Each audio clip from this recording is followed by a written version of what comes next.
먼저 기도를 드립니다. 다음 장 넘겨주십시오.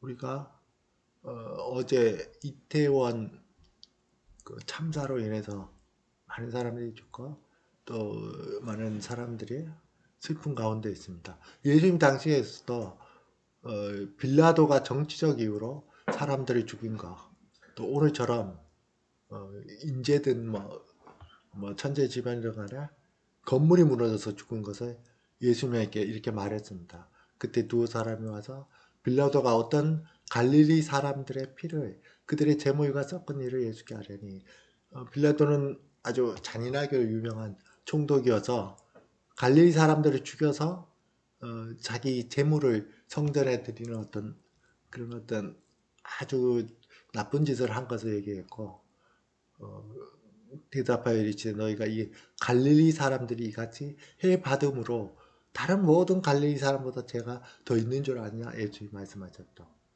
너희가 너희에게 이르노니 아니라 너희도 만에 회개하지 아니하면 다 이같이 망하리라. 실로암에서 망대가 무너져, 이거는 사고입니다. 무너져 치어 죽은 18사람이 예루살렘에 거한 모든 다른 사람보다 제가 더인 줄 아냐? 너희에게 이르노니 너희도 아니라 너희도 만에 회개하지 않으면 다 이같이 망하니라. 이렇게 천재지변이든 어떤 정치적 이유도 어떤 경우든 희생당하고 했던 이런 것에 대했을 때 성경이 주는, 예수님이 주는 교훈은 그 어떤 잘잘못을 따르거나 그 사람들이, 유대인들은 인간보 정신이 강해서 죽은 사람들은 자기 죄 때문에, 죄를 그만큼 졌기 때문에 그렇게 해를 받았다 생각하는데, 예수님은 그 사람들이 죄가 너희보다 더 커서 죽은 게 아니다 말씀하셨습니다. 그거 뭘 말씀하셨냐면 너희도 회개하지 않으면 다 이같이 망하리라. 두 가지가 있습니다. 죽음은 멀리에 있지 않습니다. 오늘 이렇게 즐기고 노는데 갑자기 닥쳐 있을 수 있습니다. 누구에게도 예외 없이 하나님의 주권이기 때문에 목숨을 주신 자가 목숨을 걷어가는데 아무도 거기에 저항할 수가 없습니다. 무엇을 얻어? 그것이 있고, 또 하나는 이렇게 죽는 것, 그리고 전쟁이 나서 많은 사람들이 해를 입는 것은 마지막에 최후의 심판이 있음을 우리에게 말씀해 주고 있습니다. 지금은 복음의 기간이지만 이 복음이 끝나면은 큰 재앙과 함께 최후의 심판이 있음을, 누구든지 심판을 받는다는 것, 그리스도 안에 그 방주 안에 들어오지 못하면은 누구든지 이와 같은 큰 심판을 받는다는 하나님의 경고도 같이 있습니다. 현재성과 미래성, 이것이 딴 사람의 잘못을 따지고 이것이 아니라 너 자신을 돌아보고, 너희도 예수님 말씀하신 너희도 만에 회개하지 않으면, 마음을 돌이켜 하나님께로 돌아오지 않으면 지금 곧바로 망할 수도 있고 죽어서 최후의 심판 때 이같이 망한다는 것을 우리에게 교훈해 주고 있습니다. 그래서 어떤 사고를 당했을 때 그리스도인들에게 주시는 하나님의 말씀입니다. 620장 여기에 제가 여기에 대해서 우리가 같이 묵도하고 그 죽은 사람들을 가족들이 또 많이 슬퍼하고 하는데, 그들을 위해서 또 이것이 잘 수습되기 위해서 짧게 먼저 기도하고 이제 예배를 시작하겠습니다. 아버지 하나님, 어려운 환경에 있는 사람들이 있습니다. 우리 젊은이들이 많이 죽고 또 다친 가운데 있습니다. 그래서 찾는 부모의 심정과 그것을 바라보는 많은 친구들이 있습니다. 우리에게 이 모든 재앙들은 우리의 죄악들로 인해서 하나님을 떠나서 생긴 것임을 이제 다시 한번 바라봅니다. 우리 모두도 언제든지 죽음이 우리 앞에 올 수 있고, 우리 사랑하는 가족들한테 언제든지 닥칠 수 있고, 마지막에 최후의 심판이 있음을 또한 우리가 믿음으로 바라봅니다. 어려움 속에 있는 사람들에게, 슬픔 속에 있는 사람들에게 주 예수 그리스도의 따뜻한 위로와 소망이 전해지고 힘을 얻게 도와주시고 모든 사건 사고들이 잘 수습돼서 서로가 서로를 더 존중하고 사랑하고 의를 위해서 더욱 노력하는 그런 아름다운 사회가 되는 계기가 되게 도와주시고 예수 그리스도의 복음이 그것만이 우리에게 주시는 유일한 그것으로 회개하야만 우리가 즉각적으로 죽음이 닥치든 영원한 심판이 닥치든 그 안에서 평강을 누릴 수 있음을 우리 모두가 알 수 있는 기회가 되게 도와주옵소서. 예수 그리스도의 이름으로 기도드렸습니다. 아멘. 여기에 모인 우리 620장 찬송합니다.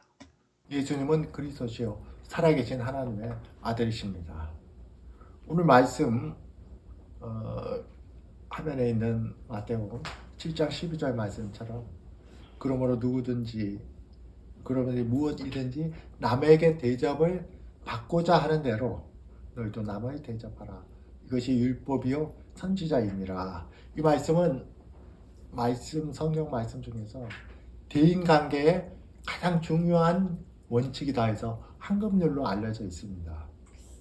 저는 이 말씀을 신앙생활이 좀 막 시작될 때 생도 2학년 때 봤었는데 그때는 성경을 잘 모르기 때문에 성경 핸드북이라는 책을 하나 샀습니다. 사전처럼 돼서 이렇게 해설을 각 성경 구절별로 해주고 거기도 황금률이 나옵니다. 근데 이게 왜 황금률이 되는지 참 의문스러웠습니다. 번역을 보면은 무엇이든지 남에게 대접을 받고자 하는 대로 내가 어디 갔다 모임에 갔는데 남에게 대접받고자 하는 것 그대로 남을 대접하라. 이것이 율법이요 선지자라고 말씀을 하니 그럼 내가 가서 대접을 받기 싫으면은 받고자 안 하면은 대접 안 해도 되잖아요. 근데 이게 왜 대인관계 모든 대인관계 황금률이 되는지 이해가 안 됐습니다. 이게 그렇게 중요한가? 이게 이해가 참 안 됐습니다. 이것을 해결한 것은 이 말씀 그때도 영어 성경을 보니까 대접하라가 아니라 그렇게 행동하라. 모든 생활에 특별한 대접을 받는 게 아니라 일반적인 생활에서도 딴 사람이 나에게 해주는 대로 너희도 남을 그렇게 해라. 대접이 아니라 행해라 하는 거 하면 일상생활에 모든 게 포함되니까 그럼 이게 좀 해결될 실마리인가 아닌가 생각을 했었는데 이것의 정확한 의미는 원어를 보면서 나중에 정확하게 이것을 해결할 수가 있었습니다. 그래서 한번 보겠습니다. 하면 다음 장을 보여주세요. 제가 오랫동안 고민을 했기 때문에 오늘은 한 구절밖에 안 되기 때문에 원어 분해를 한번 합니다. 자, 오늘 말씀에서 원래 우리 성경에 있었던 남에게 대접받고자 하는 대로 남을 대접하라 이렇게 말씀하셨죠. 이 문장을 앞에 있는 것처럼 원어를 그대로 직역하면 이런 문장입니다. 그러므로 너희도 또한 그들에게 그것을 행하라. 그것이 뭐냐? 다른 사람들이 너희에게 해주기를 원하는 것. 여기서 강조가 들어간다. 그 모든 것, 그것이 무엇이든 간에 이중적으로 강조를 합니다. 그리고 이것이 율법이요 선지자입니다. 직역하면 이렇게 되죠. 근데 영어 번역을 할 때 이렇게 번역하는 사람은 아무도 없죠. 이것을 읽기 쉽게 번역하면서 자기의 견해가 당연히 들어오게 됩니다. 성경을 볼 때. 그래서 번역은 항상 제2의 창작이다라는 말이 있습니다. 원래의 의미는 담고 있지만 뭔가를 더 강조하고 뭔가를 더 강조 안 할 수가 있습니다. 우리나라 모든 성경 번역이 그렇습니다. 여기서 전체 문장에서는 세 가지를 볼 수 있습니다. 뭐를 볼 수 있냐면 그러므로와 이것이 율법이요 선지자니라. 지금 도표를 보면은 파란색으로 된 걸 보십시오. 그러므로 이것이 율법이요 선지자니라. 이것이 전체 문장을 감싸고 있습니다. 전체 문장의 중요성이 여기에 나타났습니다. 오늘 설교도 여기로부터 시작할 겁니다. 이 말씀이 왜 전체 문장을 감싸고 있느냐 하는 것이죠. 그리고 너희도 행하라. 그들이 이제 너희에게 해주기를 원하는 것을 그것과 너희도 그것을 해주기를 그 가운데 있는 노란색으로 된 마크를 한번 보십시오. 그 모든 것 그리고 우측에 보면 이게 한꺼번에 파란색, 노란색이 같이 쓰였습니다. 두 번째 무엇이든지 간에 세 단어를 통해서 두 번을 강조하고 있습니다. 너희도 하라는 것과 무엇이든지 간에 모든 것, 이 강조가 뭔지 우리 설교의 중점이 될 겁니다. 너희도라는 것은 이 헬라어도 그렇고 라틴어도 그렇고 서양의 대부분의 언어들은 지금부터 주어를 별도로 안 씁니다. 너희도라는 지금 주어가 지금 까만색으로 써져 있죠. 뭔가 이것이 동사 속에 포함되는데 포함되면서도 너희도를 같이 써줬습니다. 너희가 바로 해야 된다. 너희도, 너희는이 아니라 너희도 그렇게 해야 된다는 것을 강조하기 위해서 보통 이렇게 안 쓰는데 써준 겁니다. 그리고 그걸 해 하고 말할 수도 있는데 모든 것, 너가 다른 사람들이 너에게 해주기 원하는 모든 것을 다른 표현으로 해서 그것이 무엇이든지 간에 예외가 없다는 거죠. 그걸 너희도 해라. 그것이 바로 율법이고 선지자니라. 이렇게 말씀하고 있습니다. 율법과 선지자다 하는 말은 오늘 산상수훈에서 예수님께서 이게 7장이죠. 5장 17절에서 내가 율법이나 선지자를 폐하러 온 줄로 생각하지 말라. 폐하러 온 것이 아니라 완전하게 하려 합니다. 자, 율법과 선지자 그것을 폐하러 온 것이 아니라 완전하게 하려 합니다. 말씀을 하셨습니다. 그러므로 선지자이다 전체 문장을 감싸고 있는 것 내용입니다. 왜 이것이 율법과 선지자냐 하면은 말씀의 구조상 앞에 말씀드렸던 것처럼 산상수훈이 5장부터 쭉 이어집니다. 5장 17절에서 내가 율법이나 선지자를 폐하러 온 줄로 생각하지 말라. 폐하러 온 것이 아니라 완전하게 하려 합니다. 그리고 계속 비판하지 말라. 간음이 뭐냐, 또 금식하는 게 뭐냐 쭉 말씀을 합니다. 율법에 관한 거를. 그리고 종합적으로 그러므로 이렇게 합니다. 율법과 선지자를 완전하게 하는 의미가 어디에 달려있냐면 이 말씀을 지키는 것에 모든 것이 걸려있다 이렇게 말하고 있습니다. 율법과 선지자는 구약 성경 전체를 말하죠. 구약 성경 전체에서 율법은 두 가지를 말합니다. 하나님 사랑과 이웃 사랑입니다. 신명기 6장 5절에서 너는 마음을 다하고 뜻을 다하고 힘을 다하여 내 하나님 여호와를 사랑하라. 하나님 사랑과 그리고 레위기 19장 18절에서 원수를 갚지 말며 동포를 원망하지 말며 내 이웃 사랑하기를 내 자신과 같이 사랑하라. 나는 여호와이니라. 성경 구약 성경 전체에 너희가 뭘 해라 뭘 하지 마라 이것을 합쳐놓으면은 하나님 사랑과 이웃 사랑에 다 걸려 있습니다. 마치 우리가 옛날에 그 어떤 시골이나 어떤 벽에다가 이제 여관 같은 데 가면 벽에 옷 거는 데가 걸려 있어. 옷 거는 고리가 걸려 있습니다. 거기에 외투도 걸고 자기 어떤 옷도 걸고 다 거는 그런 것처럼 모든 것들이 거기에 걸려 있습니다. 하나님 사랑과 이웃 사랑이 그 종류가 다 달라도 우리가 성경에서 말하는 무엇을 하라 하는 것과 무엇을 하지 말라는 것이. 그래서 율법과 선지자의 이것이 어떤 전체 서머리 요약이고 그 자체인데 그것을 실천하는 중요한 방편이 오늘 말씀에 다른 사람들이 너희에게 해주기 원하는 거 그게 무엇이든지 또 그것 모든 것을 너희도 그들에게 그것을 그대로 행하라. 이 말씀 속에 이웃사랑이 다 포함되어 있다 하는 의미를 갖습니다. 예수님께서도 마태복음 2장 35절 이하에서 한 율법자가 선생님 어느 계명이 큽니까? 물었습니다. 예수님께서는 내 마음을 다하고 목숨을 다하고 뜻을 다하고 다하여 주 너의 하나님을 사랑하라 하셨으니 하나님 사랑하는 말씀입니다. 이것이 크고 첫째 되는 계명이요 둘째도 그와 같으니 내 이웃을 내 자신과 같이 사랑하라 하셨으니 이 두 계명이 온 율법과 선지자의 강령이니라 요약이니라 말씀하셨습니다. 이 강령이 바로 지금 예를 들었던 힌지 거기에 모든 것이 다 걸린다. 성경에서 말하는 율법을 뭘 얘기하든지 간에 하나님 사랑과 이웃 사랑의 모든 것이 거기에 걸려있다 하는 의미로 말씀하셨고 그것을 실천하는 구체적인 한 방법을 우리에게 말씀해 주신 것입니다.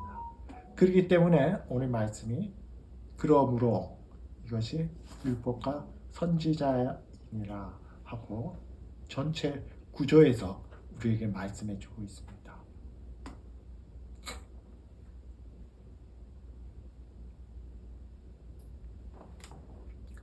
갈라디아서 5장 14절에도 온 율법은 내 이웃 사랑하기를 내 자신과 같이 하나 한 말씀으로 이루어졌다. 이렇게 성경은 다시 여기서 해석해 주고 있습니다. 다음 장 봅니다. 그럼 오늘 말씀의 제일 중요한 의미입니다. 왜 예수님께서는 남이 너희들에게 해주기를 원하는 거 그게 무엇이든지 간에 단어를 두 개 쓰고 또 반복합니다. 그 모든 것을 이렇게 반복을 하고 우측에 강조 마크가 있죠. 반복을 하고 노란색처럼 그걸 너희도 또한 어떻게 보면 상당히 장황한 표현을 쓰는데 너희도를 강조를 했는데 또한을 또 강조를 합니다. 너희가 똑같이 그렇게 해줘라. 이렇게 강조를 예수님께서는 하셨습니다. 왜 이렇게 강조를 하셨습니까? 왜 이렇게 강조를 하셨습니까? 이 말을 유대인들에게 하면은 이 말이 뭔지 유대인들은 압니다.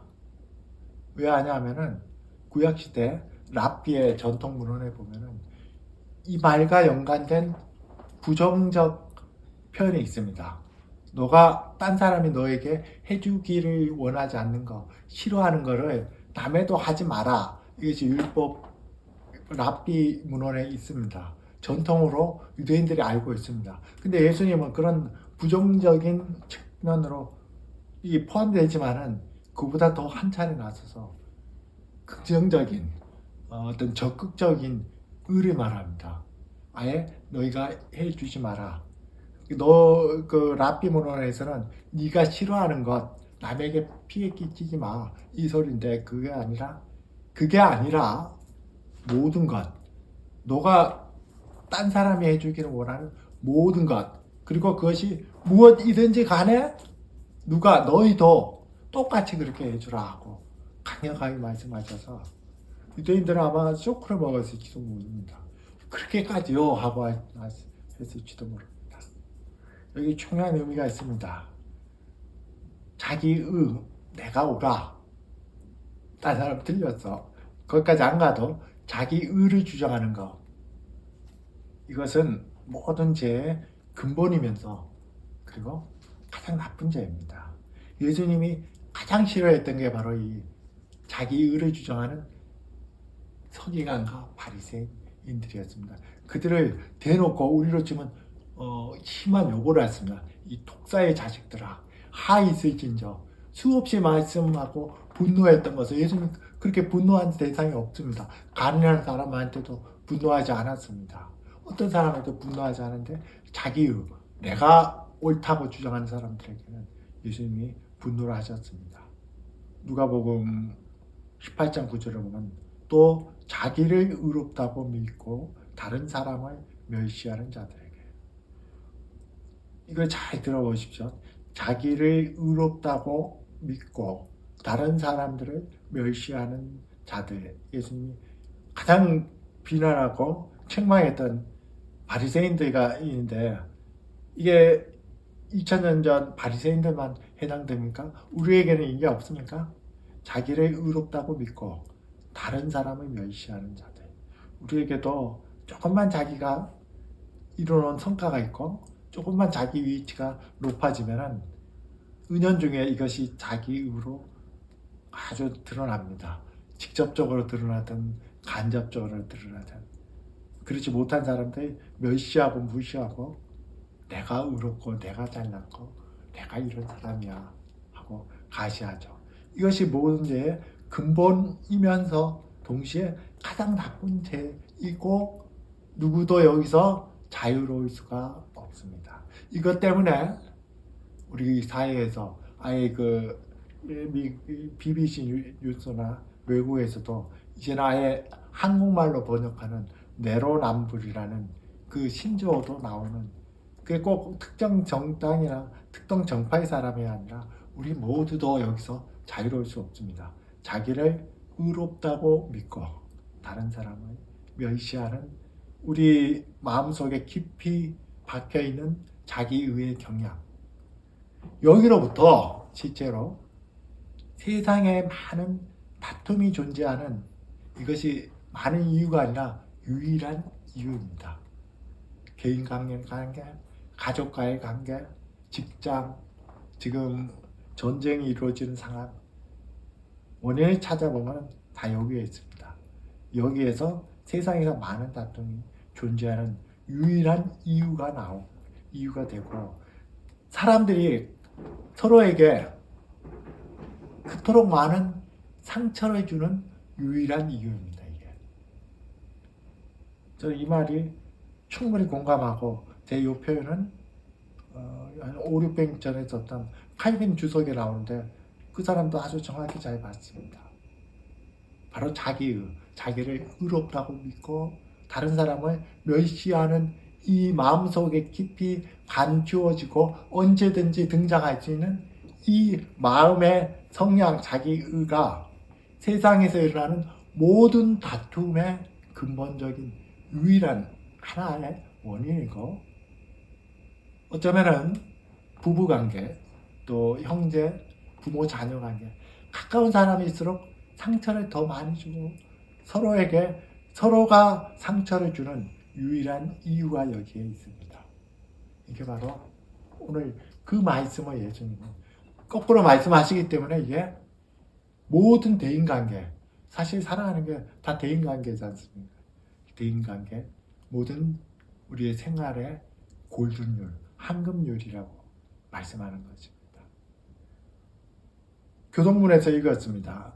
사람들이 자기 눈 속에 있는 들보는 보지 못하고 다른 사람 형제의 눈 속에 있는, 야, 너 눈 속에 있는 티끌 내가 빼줄게 하고 비난을 합니다. 아까 똑같죠. 자기를 의롭다고 믿고 다른 사람을 멸시하는, 누가복음 18장 9절에 나온 그 상태입니다. 들보가 뭐냐 하면은 어떤 건축물이 무너지지 않도록 받쳐주는 긴 막대기입니다. 얼마나 큽니까? 그게 내 눈 속에 있는데 그거는 보지 못하고 딴 사람 눈 속에 있는 티끌은 먼지 중에 가장 작은 알갱이로 말합니다. 그런 햇빛이 비쳤을 때 반짝반짝 빛나는 그 작은 알갱이, 그거는 내가 빼줄게 하는데 내 눈 속에 뭐가 있다고요? 건물이 무너지지 않도록 받쳐주는 긴 막대기가 나한테 있는데 그거는 덮어놓고 다른 형제에 있는 작은 티끌, 그것은 비난 많이 합니다. 요즘에 SNS에서 누가 이렇더라 하면은 얼마나 많은 댓글이 답니까? 그 신문에서는 우르르 가서 우리나라 사회에서 참 문제가 되는 거는, 아니면 나이고 하는 식으로 수많은 아주 악성 댓글에다가 또 비난을 합니다.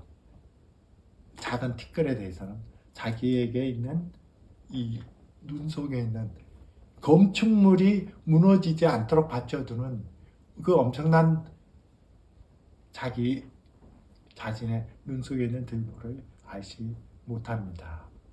왜 그렇습니까? 사람들은 자기 유익에 관계될 때, 자기 명성에 관계되는 것, 그래서 그것이 이루어져야 될 일들에 대해서는 아주 세세하고 아주 기발하고 독창적으로 창의와 넘치게 그것을 잘 설명할 수 있고 또 그것에 대해서 관심이 있습니다. 그렇지 않은 사람은 아무도 없습니다. 그건 당연합니다. 그런데 각 사람, 다른 사람에게 그와 같은 문제가 당했을 때는 거의 그렇게 하지 못합니다.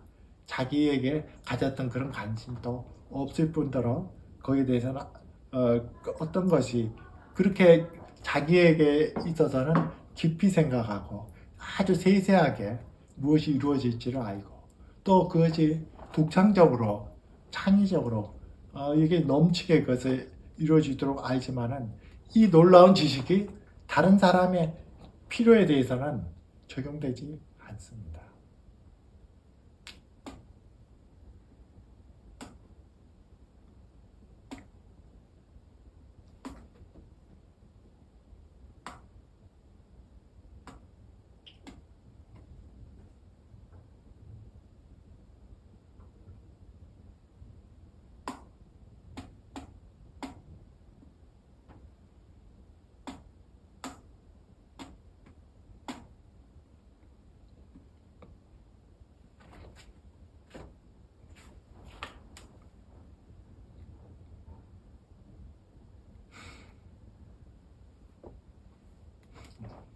계속합니다.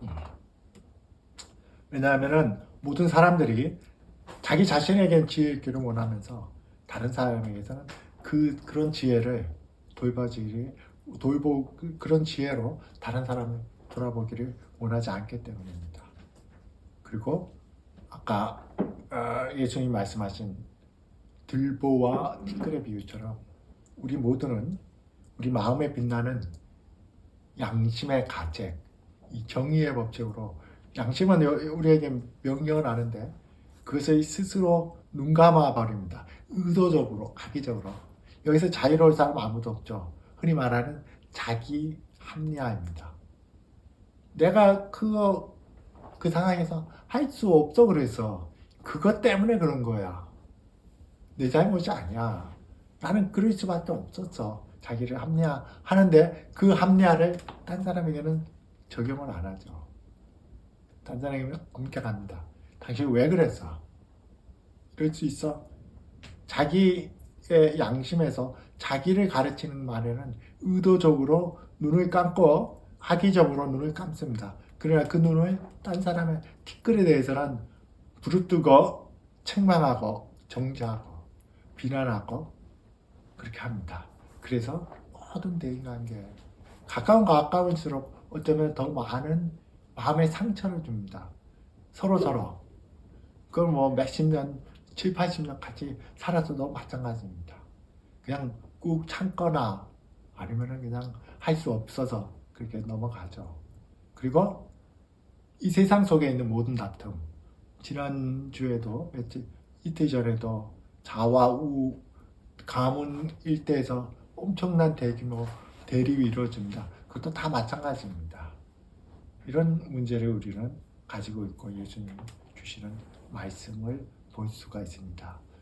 이제 적용을 하면서 이 전체를 마칩니다. 다음 장 원래 장으로 돌아갑니다.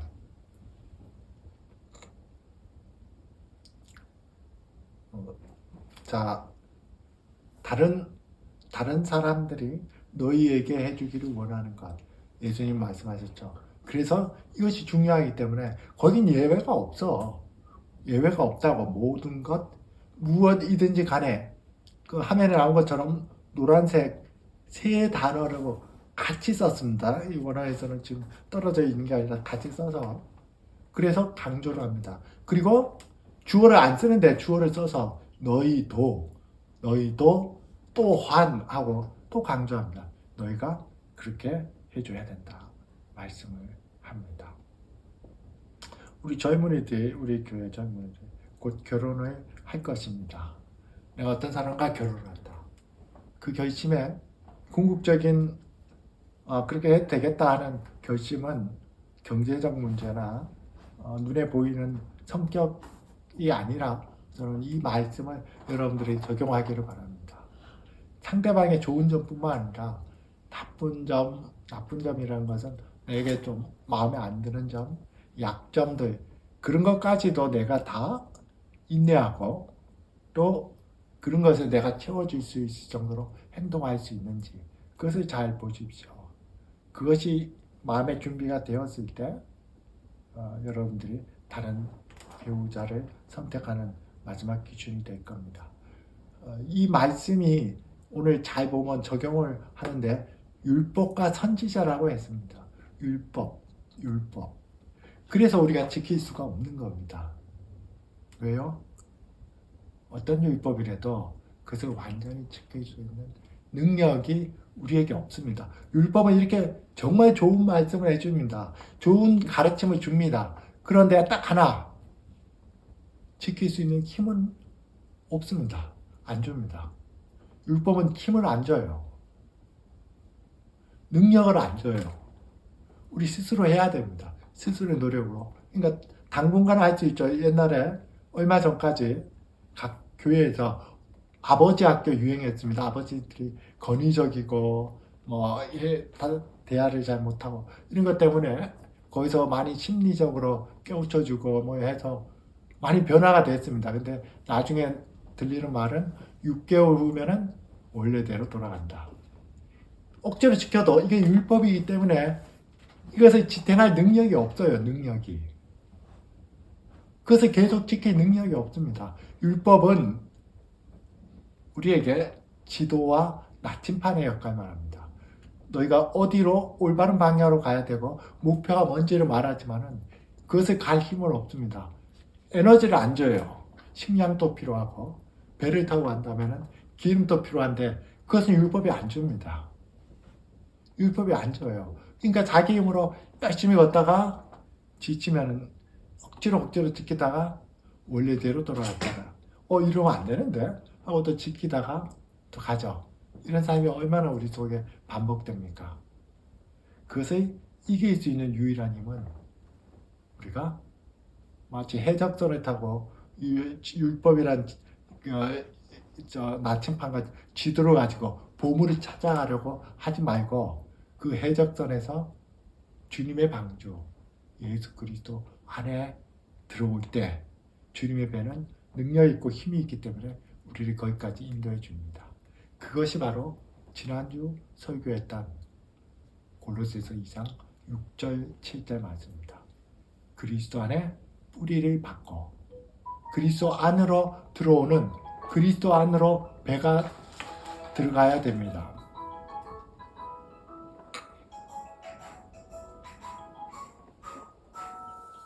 거기에 어머니? 꺾어. 그래서 그리스도 안에 뿌리를 받고 세움을 입어 교훈을 받은 대로 믿음에 굳게 서서 감사함을 넘치게 하라. 율법은 절대로 우리를 이것을 지키도록 능력은 하나도 안 줍니다. 복음이 줍니다. 그래서 율법과 복음은 항상 같이 갑니다. 우리가 어디로 가? 무엇을 해야 돼? 이렇게 율법은 말해줍니다. 그 능력을 누가 준다고요? 그리스도 안에 뿌리를 받고 그 안에 있을 때. 그리고 거기서 세움을 입죠. 짤결하고 세움이 있습니다. 근데 우리의 삶은 어때야 된다고요? 그리스도의 뿌리로부터 나오는 그것이 그 교훈을 받은 대로 믿음에 굳게 설 때, 이 말씀대로 진치해 나갈 수 있습니다. 그리고 그 마지막은 주님이 오실 때, 우리가 죽어서 영화가 될 때, 주님의 몸과 같이 거룩한 육체로 부활할 때 완성되지만은 그것을 향해 나갈 수 있습니다. 우리는 오늘 이 중요한 말씀을 들었습니다. 여러분들이 다른 사람들을 생각할 때 다른 사람들이 돈을 주고 식사 대접을 하고 나에게 좋은 명품을 사주고 이런 걸 바라는 거는 말하는 것보다 정서적인 겁니다. 나를 배려해주고 나를 인정해주고 내가 어디 갔는데 내 말이 그냥 지나가는 말이라도 기울이고 존중해주고 여러분들이 다 그런 거 원하지 않습니까? 내가 존경함을 받고 딴 사람들과의 관계에서 무시당하지 않고 그것을 다른 사람에게 해주라는 말입니다. 말 한마디로 해도 이것이 혹시나 상처가 되지 않을까 어떤 것이 다른 사람에게 배려를 해주는 말일까 어떤 사람이 다른 사람을 존중해 주는 말이니까 그것이 뭐라고요? 무엇이든지 간에 그것이 모든 것 모든 것은 나는 여기까지만 하고 그 다음 안 해. 괜히 잘해주고 상처받을 필요 없어. 그래서 이 말씀하지 않습니다. 조건이 없습니다. 십자가가 조건이 있습니까? 가난한 사람은 복음을 못 받습니까? 능력 있는 사람만 받습니까? 어떤 민족, 나이 제한이 있습니까? 없죠. 십자가의 사랑 같은 무엇이든지 또 강조합니다. 모든 것. 특히 물질로 잘해주고 자기 영혼이 없고 마음이 없는 선물을 아무리 크게 해줘도 상대방이 고맙지 않아요. 그런데 아무것도 안 해주는데 정말 마음을 담는 따뜻한 말 한마디는 그 사람 영혼에 평생 잊지 못하는 은혜와 감격으로 사랑으로 남습니다. 이 말씀이 실천이 되었을 때 그렇습니다. 그리고 그것은 여러분의 노력으로 되지 않고 그리스도 안에 뿌리를 받고 세움을 입고 그리스도 안에 뿌리를 받고 세움을 입는 이 믿음에서 그리스도로부터 오는 영양분이 여러분들의 마음을 바꿔야 됩니다. 시편 51편에 나온 것처럼 주여 내 속에 거룩한 영을 새롭게 하시고 내 속에 거룩한 영을 내 속에 깨끗한 영을 창조하시고 내 속에 깨끗한 영을 새롭게 하셔서 우리의 영이 우리의 마음이 늘 새로워져야 됩니다. 다윗처럼 그렇게 돼져야 될 때 그리스도 안에 뿌리가 박히고 거기로부터 영양분이 공급돼서 교훈을 받은 대로 믿음에 굳게 설 때 그럴 때 우리는 다른 사람들에게 이러한 배려하고 다른 사람을 이렇게 사랑하는 것이 부분이 아니라 모든 것 무엇이든지 간에 이루어질 수가 있습니다. 이런 은혜가 우리 모두에게 있기를 기도드립니다. 살아계신 아버지는 오늘